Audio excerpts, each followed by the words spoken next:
Hi, everyone, and welcome to another episode of the Automated Advantage. Today we have Sean Campbell on. Sean, why don't you introduce yourself and tell us a little bit about the company? Sure. Thanks for having me on first. I basically have kind of two roles in life, but they relate, I think, in meaningful ways. So on one hand, I work for Cascade Insights as the CEO, and we do research for technology companies who are developing AI solutions, or you could say perhaps threatened by AI solutions, because sometimes there's some of that too. They're not just doing research on what they want to build; they're researching on what competitors are doing. And the other side of that business flows pretty naturally into the other thing I do, where I do a lot of training, mentoring, fractional work, etc., on helping companies accelerate their use of AI. And with a lot of emphasis on like training and workforce enablement. And that has kind of a natural connect to my role as an assistant professor of artificial intelligence in the College of Business at George Fox University, where I teach a course that all business school students have to take. I've also taught AI consulting courses there. And more recently, I'm the AI integration lead for the reinvention of the MBA program at Fox, which will be basically an AI first program throughout. Um, and in that program, I'm actually developing a course on how to found a company basically just with you and AI, and like, what does that really look like, and what's involved there. And so, but if you'd say that's both of those things have a lot of parallels, right? I mean, professors do a lot of researching and training, and some of them do some consulting, and consultants, particularly market researchers, do a lot of research and education. And so there's an interesting crossover. Cascade Insights has a team, beyond just me, but when it comes to the research side. But that's basically kind of my day to day in terms of business life, at least. My head is already spinning with all of those thoughts and stuff like that. So how do you allocate your time? It's like, what does a day look like for you as far as just trying to make sure that you get the things you need to get done and not drop the ball on certain things? It sounds like a lot going on. Well, first, I don't have plans for world domination, so that helps a lot. So I'm not trying to grow Cascade to be 100 people. I never have. I'm also not trying inherently to like fly around the world every 5 seconds to go do something. I'm also blessed that we live in a world where this is said often, but we don't really reflect, I think, too often on the benefit of it. That post COVID, even with return to work mandates and everything else, the world's a lot different in terms of how work gets conducted. My first company that I grew and sold, um, we were remote, and people used to take us to task for it. They used to be like, "Are you not a real company? You don't have an office?" And I always used to quip, "Well, you could pay for it." And it always was funny because some people got the joke and other people didn't, which was kind of funny because it's like, well, there's no special fund that the office comes from. It comes from the proceeds of doing work. And but now, I mean, you can have a lot of flexibility in where you work, whether that's delivering classes in person, which I do some, or online, which I do some, or having clients that are remote. I mean, I don't get on a plane near as much as I used to a decade ago, to go have a client visit, but deeper down, which is I think what you're asking, right, is even in that environment, there'd be a lot to do. I mean, one, I've got a team that I trust a ton. They've been with me for a really long time. And they do a great job. That helps. And I've got a supportive relationship with the university too. I mean, um, they see a real benefit to me having both roles. I'll just leave it at that. I mean, clearly I have commitments to the university, and I always strive to make those full. But I think just given I bridge both worlds from an AI standpoint, I think it kind of benefits all the way around, from that standpoint. But yeah, it's busy. I'll give you that. I might sound a little more chill right now because it's the summer, and so classes are out, and so I'm kind of back to having like 1.25 jobs. I'm just like designing courses now for the fall. If you talk to me like in the middle of the school year, I'll tend to sound a little bit more frenetic. Um, but everybody's got ebbs and swings in their kind of life and productivity. Yeah, no, for sure. And it's interesting you talk about the travel. I worked for IBM for many years, and I use this story a lot. As I still remember, getting called and say, "Hey, we all need to be in Chicago tomorrow for a meeting," and I swear, like 7, 8 people flew in. We met for an hour and a half and left, and I was like, why do that? And that was just the culture. And then to your point, when COVID came, we were delivering these big projects and we were doing it remote, and everybody had a happier life. Everybody, the customers saw less bills coming to their way for travel, and it definitely changed the world. That's for sure. Yeah, I mean, just briefly on that, because I imagine we don't want to spend a ton of time there, but I mean, on the side note, I'm always happy to talk about remote work. I think it gets denigrated way more than it should, especially now. But I think, and I figured out a variety of things that I think work from like managing remote teams because I've done it, kind of long before it was cool, like literally decades before it was cool. But um, yeah, you're right. I mean, I remember early in my career there was a presentation I had to give for Microsoft, and I was a vendor, and they flew me out to London, like all expenses paid, to literally deliver an hour talk because this is all pre the things we've grown accustomed to. Let's just put it that way, right? And that was rational. Like if the talk was important enough, you know what I mean? And this was on their technology and it was training their people. And, I mean, this wasn't about me. Like it was the information I was delivering, was of importance, right? But it technically could have been somebody else, of course, right? But somebody had to physically deliver it. And it's just funny when we think about that, in terms of where things were, but we don't want to lose anybody under 55 by talking about that too. You know what I mean? But I just, there was a more analog world before this one, let's just put it that way, right? And that's it's fairly stunning to believe that's all happened in the lifespan of a single person. I mean, I think the person who watched Kitty Hawk to Apollo, that's even more stunning. But if you're talking about like an era of computing and how things have changed, clearly, a couple hundred years from now, we might look back at this arc from, you know, uh, the computers on Apollo, let's say, which were fairly primitive to the point of, artificial intelligence today. It's in terms of like human history, this is a fairly short window of time we're talking about.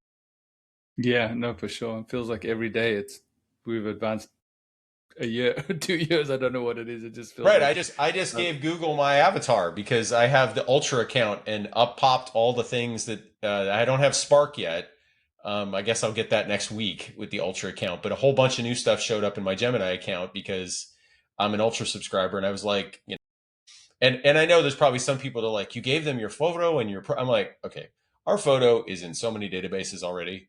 There is a limited amount that I'm going to worry about it. I mean, yes, I look at the terms and I really double check what they're going to go do with it. And there's probably some databases I wouldn't put it in.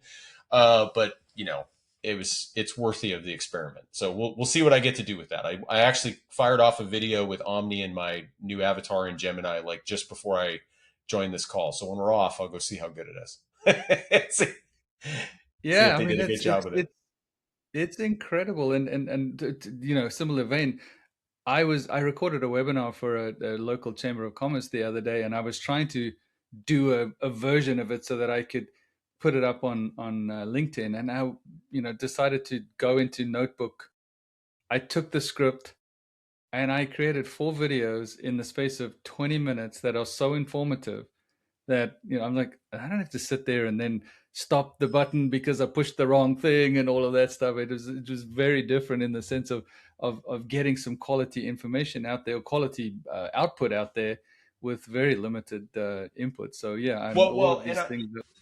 and on that point, one thing I want to mention that I've been kind of sharing a lot lately is that I think people need to pay attention to. Like I started, one of the great things about teaching is, as and podcast hosting is quite analogous, right? You just by interacting with another human in meaningful dialogue, you know what I mean, a classroom or whatever, ideas come to mind, right?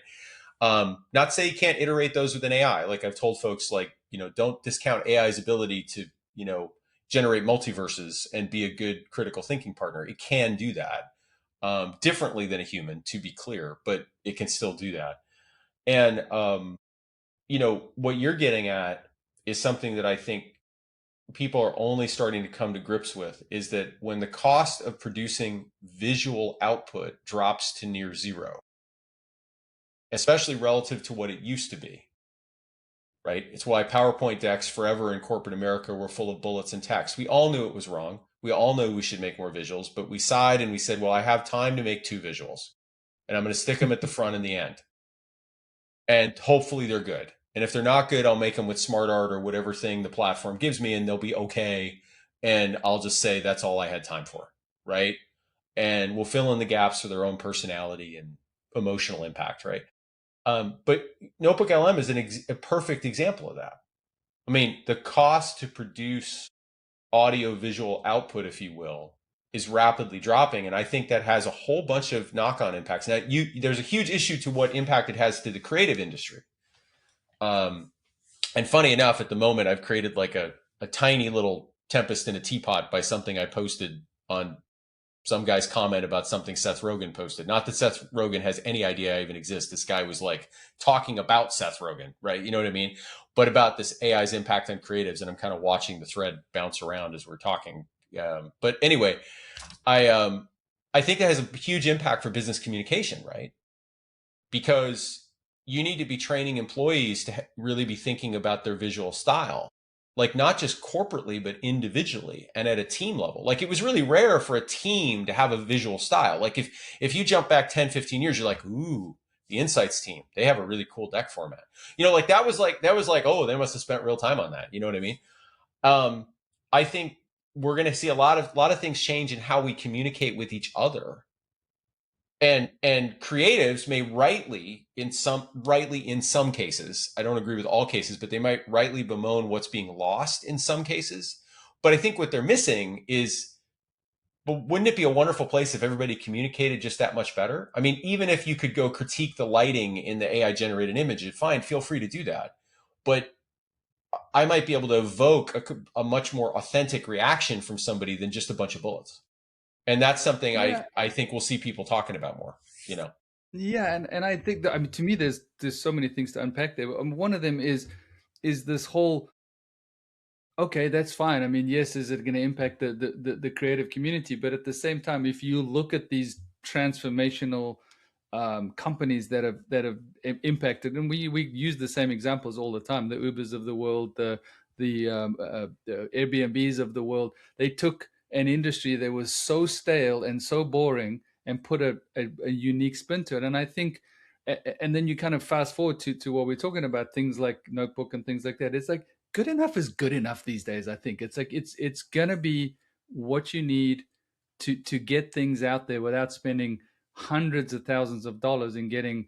I mean, you watch commercials on TV, and I think half of them are crap.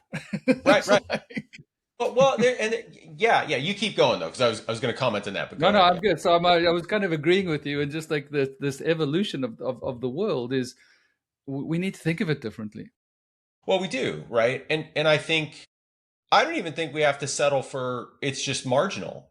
I mean, it might actually be pretty darn great, you know, because people's ability to really meaningfully tell the difference now has kind of gone away. I mean, like if you spend any time on LinkedIn, which most people do, right? It doesn't take you long to encounter the habitual post of, I have the 7 tells on AI writing. And sure, there are tells, right? It's not this, it's that. Okay, that's like Claude's default, right? I just collect all those and go stick them in a Claude skill and say, de-AIfy my writing. And I pair it up with one that's been trained on all my writing from 20 years of looking at my Gmail inbox. Like not 20 years of looking at it, but looking at 20 years of data, right? And nobody can tell the difference. Every once in a while, an AI tell gets through. And I'd say about 75% of the time, you know why it got through?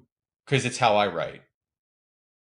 Yeah. I mean, You know, sometimes you do put an M dash in, right? I mean, it just it sometimes it goes in, Right, but right, I right. But even the more subtle stuff, right? Even the more subtle yeah. stuff. Now, and I think we'll see the same thing with visuals. We will see the exact same thing, and there. Now, on the flip side, there are real deep questions to ask ourselves about, like, what are we losing, right? I just have trouble with the people who are like drawing arbitrary lines, you know, um, and like, I could talk about that in the context of this Seth Rogen thing, which was about Seth Rogen saying no screenwriter worth their salt should ever use AI. And I bothered to say like, well, I think it's only a matter of months before Seth writes a post that says, I used AI and this is what I learned, and only so many months before Seth says this is what I use AI for. And so, and normally I'm a little more like, I try to leave a little out for people. Like I try to be a little nicer.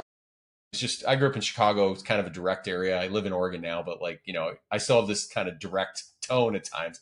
Maybe I was slightly sleep deprived. I don't know what I did, but I was I was a little more pointed than I normally am. It stuck a nerve, and this other person responded and was like, how could anyone consider themselves a writer if they ever use AI? That is the worst thing in the world. And I just shot back a nice comment. Hey, good people can disagree on the future. That's fine. And I looked away from the thread, and a few hours later, it had kind of blown up, and all in both camps, right? The creatives were just like doubling down. This is evil. This is wrong. And the other people were like, you ever use a grammar checker, man? Have you ever used anything to like process your writing through?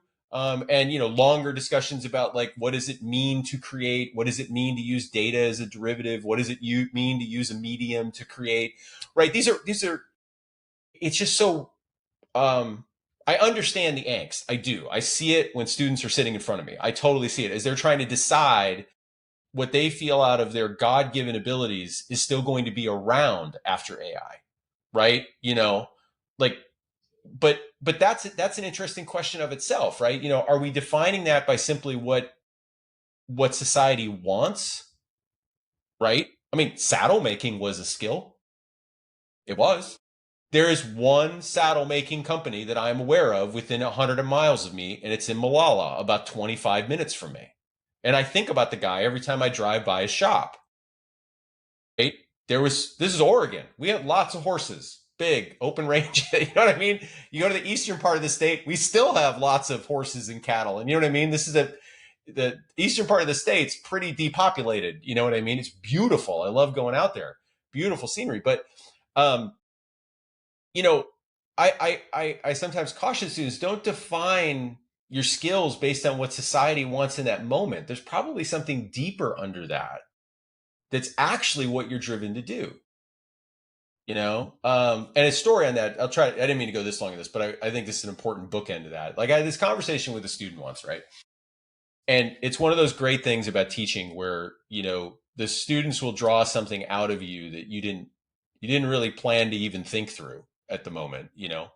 And I was doing a guest lecture in another class, and I won't say what class because it might give away more who the student was, but it was not my domain, but how AI might impact this other domain, right? And so I'm doing this guest lecture. Student pops up at the end of the lecture, and she says, "Are you okay with all this?" And I was like, "Well, first, I mean, I'm not in charge, so I'm not defining this problem, but let's talk. What's your issue?" And we've had this discussion that basically she's a writer. And, even when we start there, it's an interesting question, right? I'm a writer, the act of writing. Well, okay, well, we could go down a rabbit trail. How are we going to define writing, which is a bit like what the LinkedIn thread is doing right now, and, and I said, well, you didn't get into writing to string prepositions together, right? Student thought for a minute. No. And keep in mind, this is a very smart group of students. So I'm not saying anything about intellect here. I'm just saying there was a pause, right? There was a pause to ponder. And I said, well, let's go to the board. And off the cuff, I drew this like vertical rectangle. And I said, look, the stuff at the bottom of this rectangle, you just have to give up. Those things AI is just going to eat for breakfast. Whatever is routine, whatever is ordinary, whatever is ordered, whatever is a pattern, AI will just consume that. You can, and I could have said, I wasn't trying to go down this road, but I could have said, you can be a saddle maker. You can do that. Like I had a different student in the same class who did this really cool thing where he said he thought that there might be a market for organic writing. That wasn't the phrase he used, but that sums it up the best. The idea that like this is validated writing that was written only by a human. And I was like, that's a really cool idea. You know what I mean? Maybe there will be a market for that. And then I said, but here's the thing I said to the student. I said, but the top of this box, if it has a dotted line, if it is not a solid line, if it has a dotted line, in other words, your agency extends to infinity, which is clearly true of writing. If we don't just define writing by like a particular process, right? if the top of that box, the ability to impact other human beings through the things you have created, and I know there's probably some people that go, but they didn't create it. I'm like, let's leave that aside just for a sec, right? Um, if this thing gets created and you're part of it and it impacts so many other people, wouldn't you want to accelerate that part of the process instead of stringing prepositions together all day long? And I'm not even saying she agreed with me. I don't know. It was one of those conversations where I wasn't trying to get to that place with her. I was just saying, like, this is my perspective, right? Um, and like I said in the LinkedIn thread, good people can disagree about the future, right?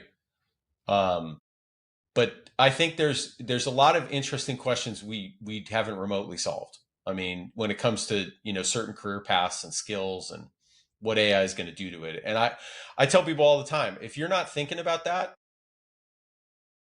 go get some time and do that, because whoever thinks about that more now will probably be better positioned in the future.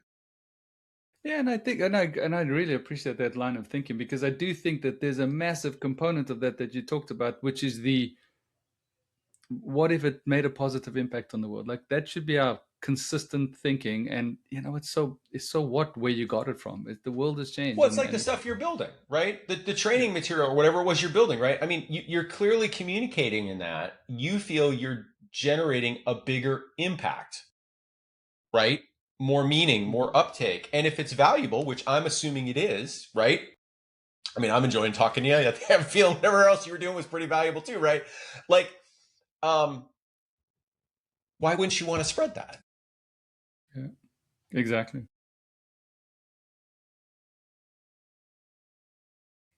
Taking this, well, I wanted, and this is very fascinating, but just kind of thinking through you talked about, you got Cascade, and then you've got the where you're helping businesses, I use my words, demystify AI, or get going with AI and things like that. Maybe talk me through that a little bit, and what are you running into? What are you seeing the pushback?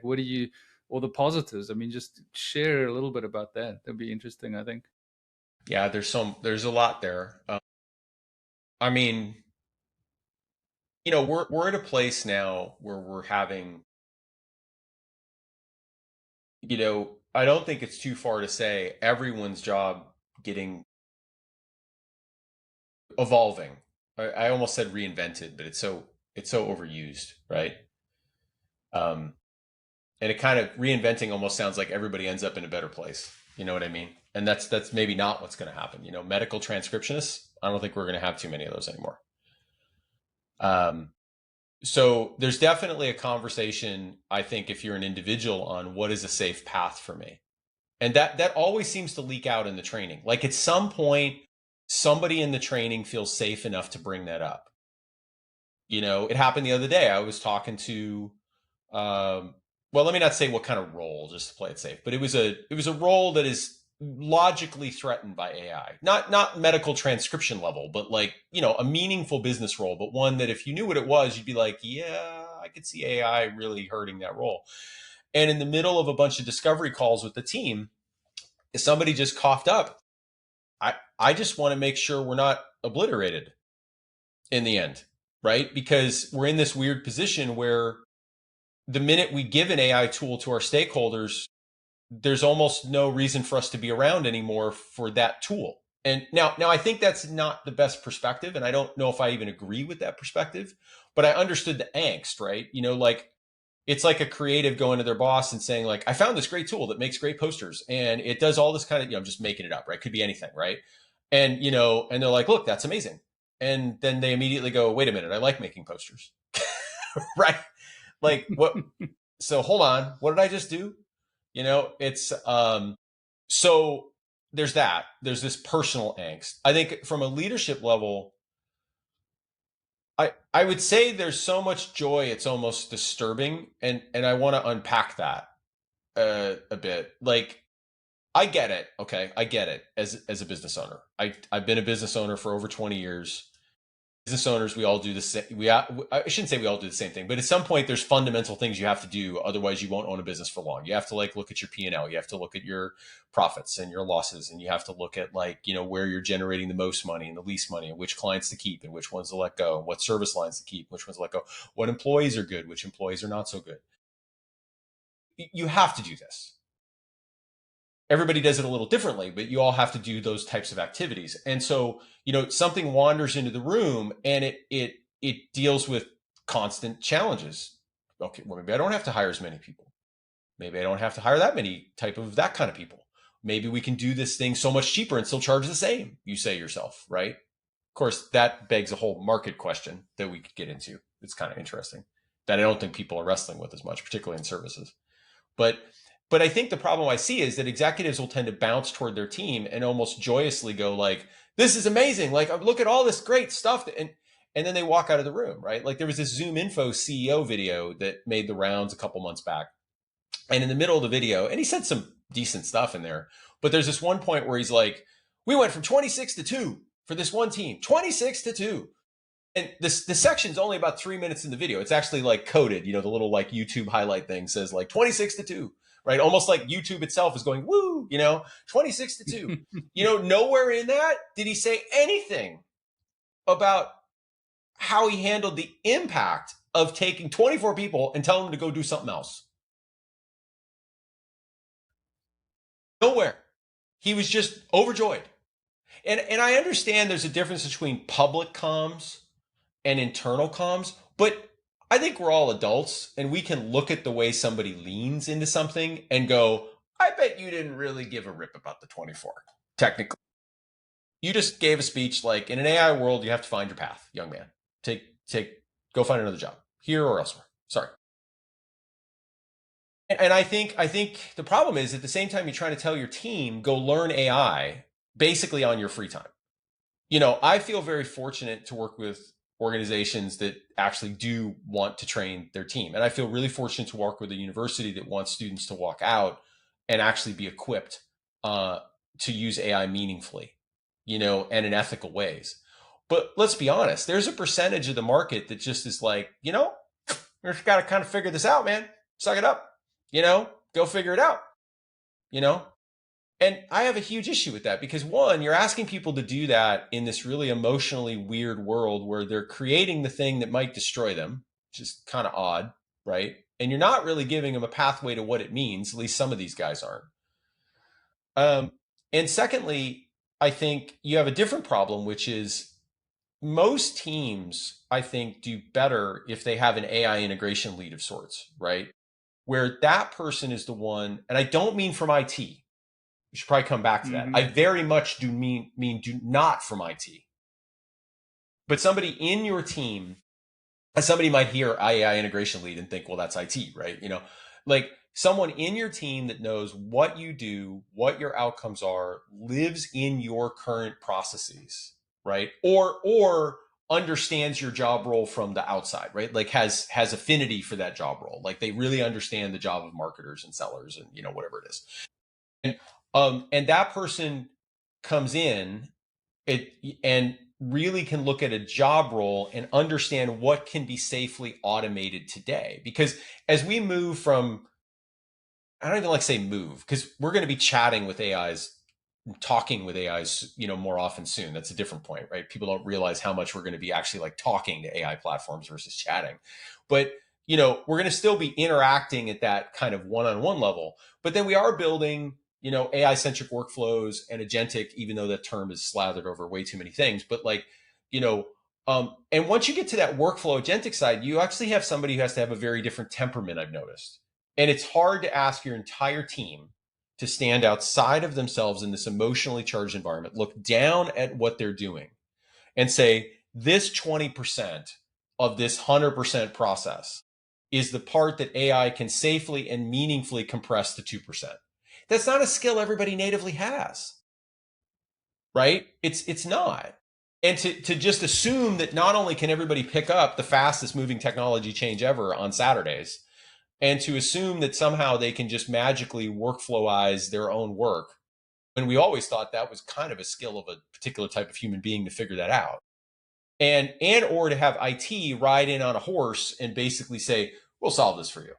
Right. Well, we all know what happens then. Like you wait a year for them to basically turn around, even in this environment, to turn around and actually build anything for you. And then they're constantly talking about like the pilot's delayed and everything else because they don't understand the job role. They're inherently technologists. They may understand the business once you get to like the CIO level and the senior leadership. But by definition, the people in that department are more technologists than business people, right? And AI is, in my argument, is AI in the way we think of it, the democratized version of it. It's best leveraged by people who understand AI plus the business, not necessarily are inherently technologists, right? To start. Knowing that's an accelerant, sure, that's great. But I don't think that's where you should where you should look for your savior from, is the IT department. Because I've seen too many orgs wait for that. They wait for, and this is the last trend I mentioned, they wait for the governance policy and they wait for IT to show up and they wait for, the limited pilot and all this kind of stuff. And meanwhile, I'm just banging my head on all of the stuff they could be doing on non-sensitive data streams, appropriately disclosed, with $20 a month subscriptions to Claude. And I just don't get it.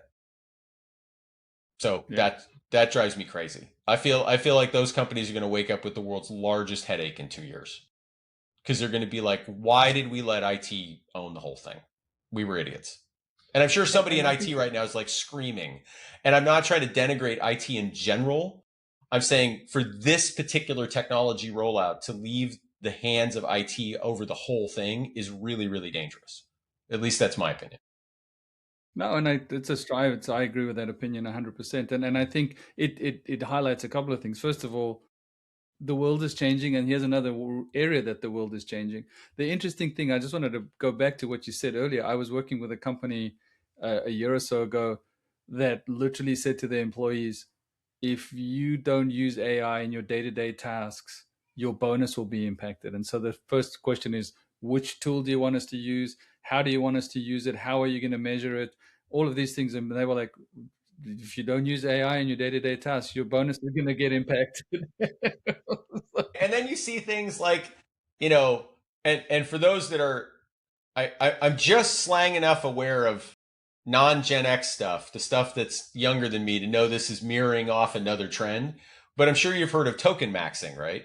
Where like they give the mandate in a company like that, and then somebody just gets smart and just says, well, I'm just going to go use up all my tokens. I'm going to write a script or a process or a utility or whatever that basically just shows that I used 100% of my cloud usage this month, you know? And that's happening everywhere. And I'm like, come on. Like I think there's much more empowering ways to do this, right? That don't, I want to say one other piece of this because somebody might think I'm a little bit like, too kind, I guess. Although I don't know if anybody, I've been pretty direct, but like, I'm not, I've never once told my team their jobs are safe. I very intentionally, over the last couple years, have not, meaning the entire time, AI's been that big of an influence, right? The last 2, 3 years. Like, I've never once got in and said, but you know what? No matter what, you guys are fine. Because I can't guarantee that. Now, maybe I have to bear that weight as the owner. Like, I have to bear that emotional baggage that I know that. And I'm not satisfying their curiosity in a way that they would like me to say. Like, you know what I mean? Hey, no matter what, it'll be fine. Right? But companies have P&Ls, they have bank accounts, they need a customer list, they need to do meaningful work, right? Um, and thankfully AI has given us as much as it's challenged us. You know what I mean? Like any company, but I think that's a piece of honesty I'd also like people to say. But anyway, I can talk about this part for a while just No, because I feel like I this was is going to say, it's a huge leadership comms issue, I guess, right? That I think people need to get on board. yeah, no, I say this conversation could go on for a couple of hours. So let's do this because we typically, do it and the people we lose the audience after a little while, but and not because of it's not an interesting topic, but we all know about attention span. So we all know you're on LinkedIn. I'm assuming Sean Campbell and you can go into and have debates with Sean on LinkedIn, the website. Tell us all of your, like the ways to get hold of you and the company. Yeah, well, yeah, it's a couple things. You can go to cascadeinsights.com and you'll find me and the company there. If you wander by the George Fox University site, for good reasons, and I'm happy to do it. They're always happy if I mention the school, right? Because I love being there. You can see me, doing meaningful things, I guess, in the business school and working with a great group of professors over there too. And yeah, I do a lot of stuff on LinkedIn. I've got a small LinkedIn newsletter, meaning small posts, kind of by design, called The Human Side of AI. I've also got a book, um, like you and I talked about earlier, briefly when we were getting to know each other a little bit. Like, I don't call it an ebook when it's over 100 pages, but I'm a little reluctant to call it a book. So maybe it's a mini book. I don't really know what it is, but it's 100 pages in a PDF about how to meaningfully collaborate with AI. And that's on our site. If people want to download it, I'm always happy to have conversations about the book, or if people are curious, like what else I should include in it. Um, yeah, and just I love talking about AI. So feel free to reach out. Let me know if you've got a challenge or a question about something emerging or whatever. Always happy to chat about it. Excellent. Well, Sean, I really appreciate this. Was a very enlightening and fun conversation. I appreciate you being with us today. Hey, thanks for having me on. And now in about an hour, I'm going to go watch SpaceX launch because I'm a tech guy. So I'm going to go see them launch Starship. So it's good scheduling the call so we can go see that. Thanks for Awesome. taking the time, man. Thank you.